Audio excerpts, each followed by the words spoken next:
Hello guys I hope সকলো ভালে কুশলে আছে নতুন এটা ব্লগৰ সৈতে সকলোকে স্বাগতম জনাইছো। এতিয়া ৰাতিপুৱা কাম বন কৰি আজৰি হৈ আহিছো আৰু দুদিন মানৰ পৰা বতৰটো ডাঙিছে যেহেতুকে ৰ'দ দি আছে আৰু ৰ'দ দি থাকিলে কাম বন কৰিবলৈ মন যায় আৰু ভাল লাগি থাকে।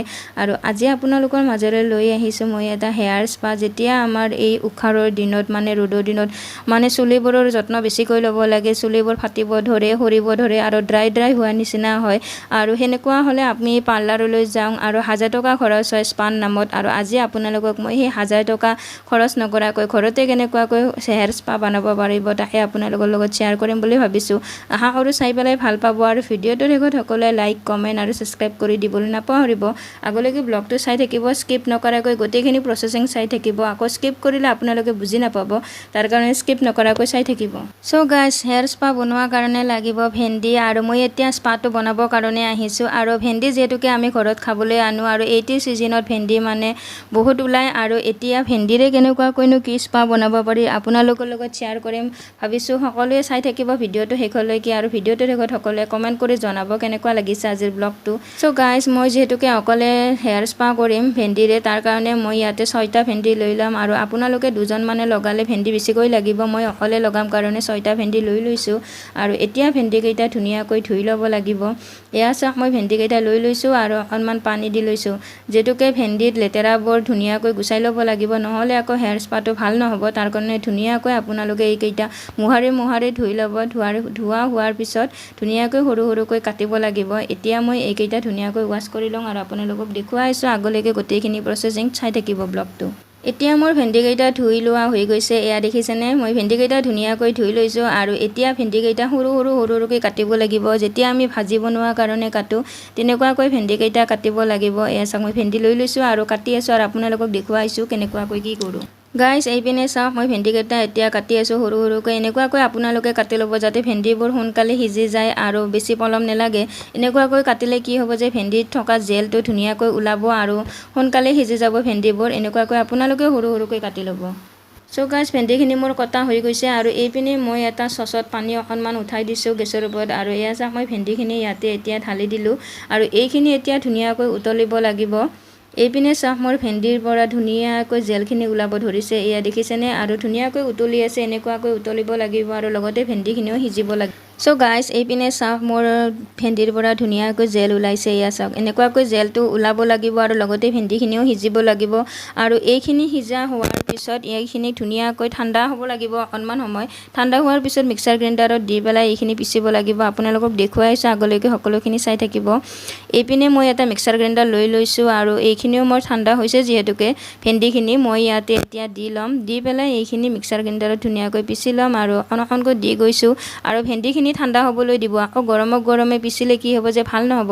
তাৰ কাৰণে আপোনালোকে প্ৰথমতে এইখিনি ঠাণ্ডা হ'বলৈ দিব আৰু একেলগে মাৰি ল'ব। এয়া চাওক, মই এতিয়া মিক্সাৰ গ্ৰাইণ্ডাৰত দি পেলাই পিচি আছোঁ আৰু আপোনালোকে এনেকুৱাকৈ পিচি ল'ব। আৰু লগতে লাগিব চাউলৰ গুড়ি। যিহেতুকে মোৰ চাউলৰ গুড়ি নাই, তাৰ কাৰণে মই লৈ লৈছোঁ চাউল আৰু চাউলখিনি মই এতিয়া মিক্সিত দি পেলাই ধুনীয়াকৈ পিচি ল'ম। চ' গাইজ, ভেন্দিখিনি মোৰ পিচি লোৱা হৈ গৈছে আৰু এতিয়া মই এইখিনি চেকাৰ কাৰণে দি লৈছোঁ এখন গামোচাৰ টুকুৰা আৰু আপোনালোকে গামোচাটো এইখিনি চেকি ল'ব পাৰিব। এতিয়া মই এইখিনি গোটেইখিনি একেলগে দি পেলাই এইখিনি চেকি ল'ম আৰু ইয়াতে থকা জেলটো ধুনীয়াকৈ ওলাই ল'ম আৰু এনেকুৱাকৈ আপোনালোকে কৰি ল'ব। নহ'লে আকৌ গোটেইখিনি একেলগে দি ল'লে কি হ'ব আৰু যিটো ভেন্দি গোটা হৈ থাকে সেই ভেন্দিখিনি মূৰত লাগি থাকিলে ধুওঁতে আপোনালোকৰ প্ৰব্লেম হ'ব। তাৰ কাৰণে আপোনালোকে এইখিনি ধুনীয়াকৈ ইয়াৰে জেলটো ওলাই ল'ব। এয়া চাওক, মই ধুনীয়াকৈ জেলটো ওলাই লৈছোঁ আৰু এনেকুৱাকৈ আপোনালোকে ওলাব। আৰু ভেন্দিৰ যিটো জেলটো ওলোৱাৰ পিছত এয়া চাওক, গোটাবোৰ এইবোৰ মূৰত লাগি থাকিলে কি হ'ব যে আপোনালোকৰ চুলিবোৰ ধোৱাত প্ৰব্লেম হৈ যাব। এয়া চাওক, এনেকুৱাকৈ আপোনালোকেও তাৰ কাৰণে চেকি ল'ব। আৰু এতিয়া নেক্সট প্ৰচেছিংটো হৈছে, যিটো চচত মই ভেন্দিখিনি বইল কৰিছিলোঁ সেই চচটোতে মই চেকি লোৱা জেলখিনিও দি লৈছোঁ আৰু ইয়াতে দিব লাগিব চাউলৰ গুড়ি। আৰু মই চাউলৰ গুড়িখিনি যিহেতুকে মই কৰিছিলোঁ, কৰাৰ পিছত তলৰ পিনে চাউল আছে, সেইকাৰণে মই চেকনিৰে চেকি লৈছোঁ এইখিনি। চ' ফ্ৰেণ্ডছ, এইপিনে চাওক, মোৰ স্পা ক্ৰীম ৰেডি আৰু ধুনীয়াকৈ উতলি আছে আৰু জেলো ওলাইছে। এনেকুৱাকৈ আপোনালোকৰো হ'ব লাগিব। আৰু তাৰপিছত এতিয়া মই এইখিনি নমাই লওঁ, অকণমান ঠাণ্ডা হ'ব। আৰু স্পা কৰাৰ প্ৰথমতে চুলিখিনি ধুনীয়াকৈ ধুই আহিব লাগিব। এয়া চাওক, মই চুলিখিনি ধুই আহিছোঁ আৰু এতিয়া মই স্পা ক্ৰীমখিনি আকৌ কি দিম আপোনালোকক দেখুৱাই আছোঁ। তাত দিব লাগিব নাৰিকলৰ তেল। এতিয়া মই লৈ লৈছোঁ আৰু অকণমান দি লৈছোঁ নাৰিকলৰ তেল আৰু এতিয়া মই এইখিনি ধুনীয়াকৈ মিলাই ল'ম।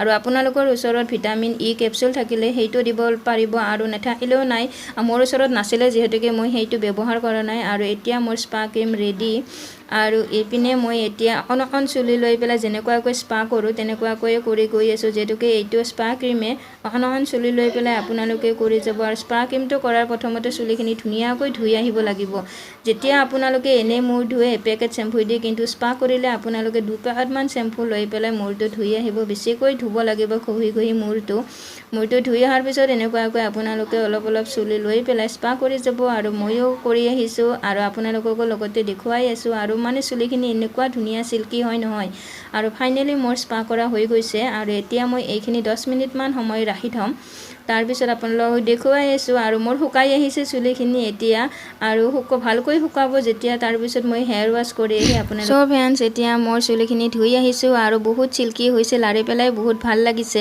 আৰু এতিয়া মই শ্বেম্পু ব্যৱহাৰ কৰা নাই প্ৰথমতে যিহেতুকে মই শ্বেম্পু ব্যৱহাৰ কৰিছিলোঁ কৰি পেলাই ধুই আহিছোঁ মূৰটো তাৰ কাৰণে মই এতিয়া শ্বেম্পু ব্যৱহাৰ কৰা নাই আৰু আপোনালোকে স্পা কৰাৰ পিছত শ্বেম্পু ব্যৱহাৰ নকৰিব অহাকালি আকৌ মই মূৰটো ধুনীয়াকৈ শ্বেম্পুৰে ৱাছ কৰিম আৰু শুকোৱাৰ পিছতে ফাইনেল লুকটো গম পাব আপোনালোকে কেনেকুৱা হৈছে আৰু আজি ব্লগটো ইমানখিনিতে সামৰো বাই বাই নেক্সট ব্লগত সকলোকে লগ পাম বাই বাই